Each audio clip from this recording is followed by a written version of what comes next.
안녕하세요. 국제변호사 강두홍입니다. 오늘은 다소 무거운 주제, 온 국민의 분노를 자아냈던 정인이 사건 얘기를 해볼게요. 양부모 얘네들 완전 정말 개또라이 극악무도한 놈들이죠. 그런데 외국에도 이런 애들이 수두룩합니다.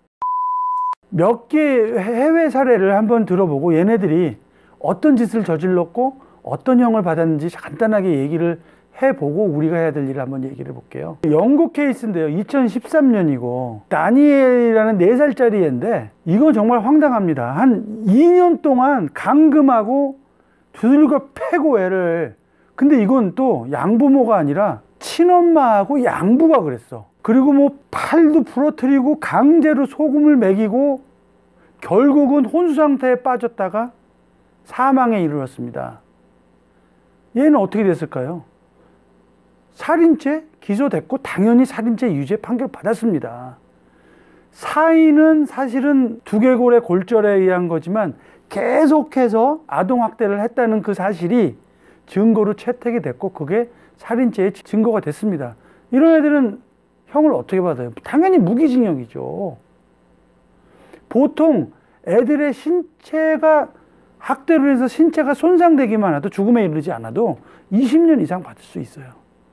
죽음에 이르면 30년 이상이에요. 그리고 미국에도 뭐 허다한데 이거는 계부가 3살 된 딸을 담뱃불로 지지고, 좀 말하기 좀 그런데 이빨을 뽑고 나중에 방치해갖고 뭐 신체 특정한 부위가 염증이 나고 이거 그대로 방관해가고 결국은 숨지게 했어요. 이거 살인죄 적용 안 됐냐고요? 당연히 됐죠. 예? 당연히 되고 얘도 당연히 무기징역을 받았습니다. 그런데 우리나라 검사 어떻게 했습니까? 국민들이 막 떠들기 전에 어떻게 했냐고요. 아동학대 치사? 그게 제가 알기로 10년도 안 되는 형이에요. 살인죄 적용 안 했어요. 국민들이 막 난리를 치니까 그때 살인죄 쓱 껴넣어서 규의적인 주장으로 살인죄, 그게 안 되면 예비적인 주장으로 아동학대, 치사로. 아니 이렇게 할 수 있는 걸 왜 안 합니까? 경찰은 어때요? 경찰은 정인이 사건 3번이나 신고가 들어갔어요. 그럼 신고가 딱 들어가면 외국 같은 경우에는 무조건 격리시켜요. 당연한 거 아니에요? 피의자로 의심되는 사람이 이 경우에는 아동인 경우에는 양부모든 친부모든 부모잖아요. 격리하고 조사를 해야죠. 색안경을 끼고. 애들은 말을 못하고 자기를 보호할 수 있는 힘이 없어요.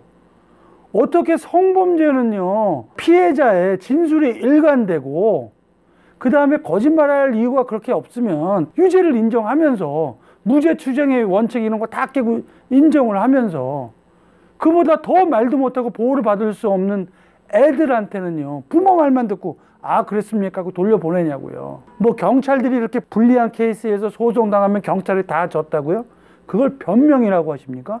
그럼 경찰 윗대가리에 있는 사람들이 법안을 바꾸셨으면 되는 거 아니에요. 그 계속해서 그 법을 바꾸는 그런 로비를 하든지.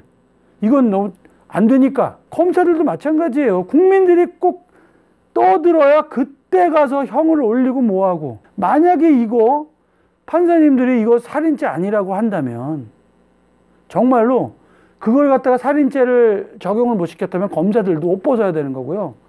판사님들도 그 아동학대를 하는 사람들한테 면죄부를 주시는 거예요. 아니, 어떻게 부모인데 그럴 수가 있어? 어떻게 사람이 그럴 수가 있냐고요? 사람이 제일 그래요. 전 세계에서요, 부모에 의해서 학대받는 애들이 너무나 많습니다. 다만 우리가 얘기하는 선진국들이 부러운 건 뭐냐면 애들을 보호하는 시스템이 잘 돼 있다는 거예요. 또라이들이 적은 게 아니라. 외국에는 법으로도 뭐 자기 자식한테 약 먹이지 말라는 드락 있잖아요. 그거 먹이지 말라는 법도 있어요. 왜? 애들한테 그렇게 막 마약을 처먹이는 사례도 있어요. 정말 외국에서는요, 그 아동학대에 대해서는 정말 철저하게 관리합니다. 이거 한번 보시자고요. 이게 호주의 아동학대에 대한 법 중에서 이 정신적인 학대에 대해서 처벌하는 건데요. 이거 지금 제가 예를 드는 거는 다 처벌받습니다. 아동학대로. 상습적인 비난. 처벌받아요, 이거. 넌 누굴 닮아서 이렇게 뭐 못생겼냐, 뭐 이러냐. 계속 상습적으로 하는 거 처벌받아요. 컨트롤링 비헤이비어, 이거를 갖다가 행동 제어라고 하는데, 부모가 갑질하는 거 있잖아요. 우월한 힘을 바탕으로 상대방을 제어하는 그런 행위. 넌 내 자식이니까 내가 하는 대로 해야 돼. 이런 거, 입 닥쳐, 아빠 말에 토달지 마. 이거 다 처벌 대상이에요. 체벌, 무릎 꿇고 손 들고 있어? 안 되죠. 자식을 키우는 거는요, 권한이 아니라 책임이에요. 내 주관을 강요하는 행위, 이런 거 있잖아요. 뭐 공산당은 싹 쓸어버려야 돼, 이런 말 애들한테 하면 안 돼요. 그 다음에 상실감을 주는 말, 넌 이래서 안 돼, 이거 처벌받습니다. 호주에서 말입니다. 영국에서도 그렇고. 놀리는 것도요, 애들을 놀려갖고서 화나게 하면 메롱이라 했더라도 상대방이 그렇게 상처를 받았으면 처벌받아요. 무시하는 거, 못 들은 척하는 거, 뭐 애가 해달라 그러는데 고함 치는 거, 이거 처벌받아요. 예를 들어서 밥 먹을 때 장난치지 말라 그랬지, 이걸 상습적으로 한다? 그러면 상습적인 비난에, 고함 치는 거에 행동 제약까지 다 책임이 되는 거예요. 다 처벌을 받는 거예요. 그 다음에 애들이 요청하는 걸 갖다가 무시하고 안 하고, 이런 것들.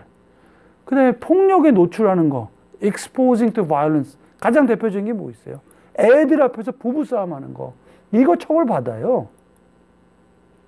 예를 들어서 애들 앞에서 애를 어떻게 키웠길래 이 모양이야, 여기에 지금 아까 지금 얘기한 상습적인 비난이고 여기 있는 거에 다 해당이 됩니다. 자, 아동학대에서 아까 정신적으로 봤는데, 신체적인 거요, 어떤 거라도 뭐 때리건 뭐 어떻게 하건 뭐 목을 재건 신체에 조금이라도 이상이 있으면 학대로 처벌합니다. 그 다음에 아까 얘기한 이 뭐 갑질하는 거, 놀리는 거, 그 다음에 뭐 애 앞에서 싸우고 소리 지르는 거, 부부간뿐만 아니라 다른 가족 구성원. 다시 말하면 큰 애를 막 큰 소리로 야단쳐, 근데 옆에 조그만 애가 있어, 그럼 둘 다한테 아동학대가 적용이 됩니다. 심지어는 영국이나 호주 같은 경우에는 애를 갖다가 사랑을 주지 않는 것, 이런 것도 처벌이 돼요. 우리나라도 그렇게 가야 돼요. 이거 니글렉트라는 거, 이거 해야 되는 것을 안 해주는 것도 아동학대로 처벌됩니다. 애들을 제대로 안 돌본다든지, 밥 안 준다든지, 옷 안 입힌다든지, 뭐 제대로 된 쉘터, 안식처를 제공하지 않는다든지, 애를 그 위험한 요소로부터 막지 않는다든지, 뭐 방역, 벌레 같은 거, 균 같은 거를 갖다가 오지 못하게 그 뭐 소독한다든지, 이런 거 안 한다든지, 아플 때 병원 안 보내는 거, 교육 안 시키는 거, 이거 다 처벌 대상이에요. 우리도 그런 쪽으로 가야 되고, 이런 공감대가 형성되지 않으면 그냥 무릎을 보니까 애가 엄마가 때렸나 보지, 뭐 그 정도는 때릴 수 있겠지, 그 정도는 없겠느냐, 괜찮겠지, 이런 생각이 아동학대를 불러일으키는 겁니다. 애들은요, 태어날 때부터 우리가 지켜줘야 되고 보호해줘야 되는 존재지, 친권을, 우리 권리를 행사할 그런 존재가 아닙니다. 자, 오늘은 해외 사례와 그 어떤 법률인지, 어떤 처벌을 하는지 그걸 알아봤고, 거기서 우리가 배울 점이 뭔지를 한번 봤습니다. 자, 다음 시간에 뵙겠습니다. 감사합니다.